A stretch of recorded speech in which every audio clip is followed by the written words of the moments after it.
Life is full of challenges. But when things get really tough, like trying to pay bills after retiring, the US government has your back with a program called Social Security. Let's go back to 1929 and 1930, when the sudden collapse of the American stock market and the onset of a brutal drought called the Dust Bowl sent the US economy into a tailspin. The usual resources for helping Americans in need, charities, private citizens, and state governments, weren't enough. It was the beginning of the Great Depression, a period of economic hardship that plunged millions of Americans into poverty. President Herbert Hoover's response? No direct government aid for citizens. Yeah, that strategy didn't play out too well for him.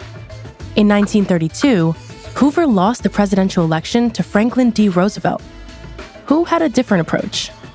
Believing it was time for the US government to take economic security seriously, Roosevelt created a committee to draft a proposal to Congress, and in 1935, he signed it into law. With the Social Security Act, Americans would contribute part of their earnings in the form of a payroll tax to help those in need. The money would go toward retirement benefits, unemployment benefits, and benefits for widows with kids and people with disabilities. Within 4 months, nearly 26 million Americans signed up for the program and were able to ride out the Great Depression with their basic needs met.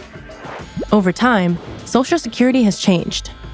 More people have been enrolled in the program. Benefits have been adjusted for inflation.